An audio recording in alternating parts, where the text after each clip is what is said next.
আসসালামু আলাইকুম সুপ্রিয় শিক্ষার্থী, ষান্মাসিক সামষ্টিক মূল্যায়ন 2024, বিষয় গণিত ক্লাস 7, তারিখ 15/7/2024। ওকে, তো আমরা এখানে এই পর্বে গসাগু লসাগু অধ্যায় থেকে আমরা এখানে 2-3টা কোশ্চেন দিয়েছি, এখানে খুব ইম্পর্টেন্ট কোশ্চেন এবং এরকম টাইপের কোশ্চেন কিন্তু খুব আসার মতো।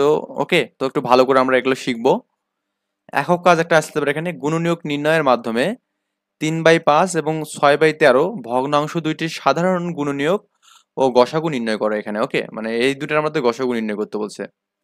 উভয় ভগ্নাংশের জন্য ন্যূনতম কতটি গুণনীয়ক নির্ণয় করা হলে গসাগু পাওয়া যায় এখানে, মানে কতটা ন্যূনতম আমাদের গুণনীয়ক নির্ণয় করতে হবেই। ওকে, এটা আমাদের এখানে বের করতে বলছে। তো আমরা এখানে সমাধান দেখতেছি, আমাদের প্রদত্ত ভগ্নাংশ দুটি হচ্ছে 3/5, 6/13। তো 3/5 হচ্ছে গুণনীয়ক, এখানে অ্যাকচুয়ালি আমাদের গুণনীয়ক বের করে কি হবে, এখানে ভাগ করে করে। তো 3/5 কে 1 দিয়ে ভাগ করলে 3/5 হবে। 3/5 কে 2 দিয়ে ভাগ করলে কত হবে, এখানে 3/10 হবে। তারপরে 3 বাই কত হবে, 15 হবে এখানে, 15। 3/20 মানে এভাবে গুণিতক আকারে যাবে, মান নিচের মানটা কি হবে, গুণিতক আকারে যাবে। 3 বাই কত এখানে, এখানে 30 হবে, এটা এটা 30। আচ্ছা, এখানে একটা বিষয় বলে দেই, সেটা হচ্ছে আমাদের এখানে দেখুন, এখানে 3 বাই কত, 15 না, 3/15।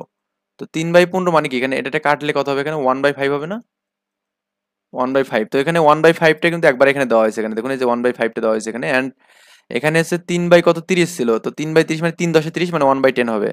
3/35, 3/40, ওকে, 3 বাই হচ্ছে 45, 3×15 = 45, 3/15 হবে, মানে 1/15। তারপর 3/50, 3/55, 3 বাই হচ্ছে কি 60, 3/60 মানে কি, 3কে আপনি যদি 60 দিয়ে এরকম করেন তাহলে কি 3×20 = 60 না, তাহলে 1/20 হবে। আবার 3/65 হবে এখানে। ওকে, আবার এখানে 3/13 জন্য আপনি যে গুণগুলো পাবেন এখানে, 3/13, 6/13, তারপর 6/26, ডাবল করতে পারবে এখানে।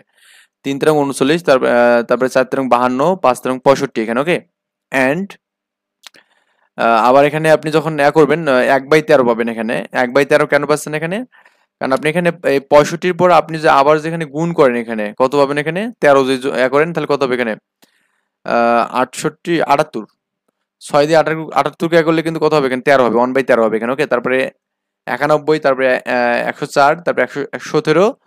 117-এর পর আমি যে আবার গুণ করি কত হবে এখানে, 100 কত হবে এখানে, 30 হবে এখানে। 130-কে আপনি যে 6 দিয়ে ভাগ করেন দেখবেন যে এখানে এটাকে 3 দিয়ে যাচ্ছে, এটাকে কি 65, মানে 2 দিয়ে ভাগ করা যাচ্ছে এখানে, উপরে নিচে এখানে। 3/65 আপনি এখানে পাচ্ছেন, দেখুন এখানেও 3/65 পাচ্ছেন এখানে।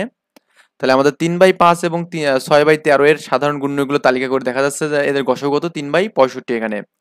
এখন সর্বনিম্ন কতটা লাগবে এখানে দেখুন, তার মানে এখানে 3/65 পাবেন, তারপর এখানে 3/130 পাবেন, মানে এখন এর গুণ ডাবল করে যাবে। তারপর এখানে এই 65-কে 3 গুণ করলে 195 হবে, আবার 4 গুণ করলে 260 হবে এখানে। ওকে, এখন আমাদের দেখুন এর জন্য কতগুলো করা লাগছে, 1টা 2টা 3টা 4টা 5টা 6টা 7টা 8টা 9টা 10টা 11টা 12টা 13টা। আর এর জন্য কটা এখানে, 1টা 2টা 3টা 4টা 5টা 6টা 7টা 8টা 9টা 10টা, মানে একটার জন্য 13টা এবং একটার জন্য 10টা। এখানে বলে দিচ্ছে এখানে 3/5-এর জন্য 13তম, এবং কি আমাদের 6/13-র জন্য কি এখানে 10তম গুণনীয়ক।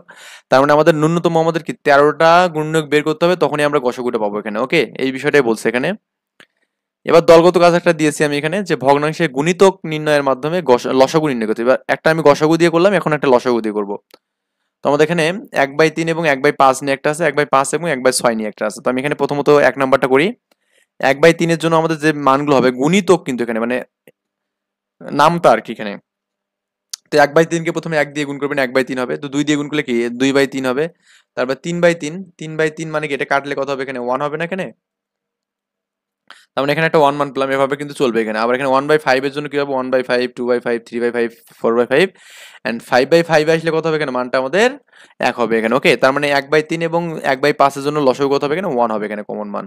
আচ্ছা, ঠিক সিমিলার ভাবে 1/5 এবং 1/6 এর জন্য দেখবেন, এটা প্রথমে 1 দিয়ে গুণ করবেন, 2 দিয়ে 3 দিয়ে 4 দিয়ে 5 দিয়ে গুলে 1 পাবেন এখানে। আবার এখানে যখন এই মানটাকে 1/6 কে আপনি করবেন এখানে, 1/6 2/6 হবে, 2/6, 2/6 মানে কি, এটা কাটলে তো কাটা যাবে না, এটাকে একবার যাবে, এটা কি 3 মানে 1/3 হবে এখানে। তারপর এখানে কি 3/6 হবে, তো 3/6 মানে কি, এখানে 1/2 লেখা যাবে। তারপর এখানে কি 4/6, 4/6 মানে কি 2 দুগুণে 4, 3 দুগুণে 6, 5/6 এবং 6/6। তো আমাদের এখানে কি পাচ্ছে এখানে, 1 পাচ্ছে এখানে। ওকে, তার মানে আমাদের 1/5 এবং 1/6 এর মধ্যে কিন্তু সাধারণ যে মানটা এখানে সেটা হচ্ছে 1 কিন্তু এখানে, ওকে।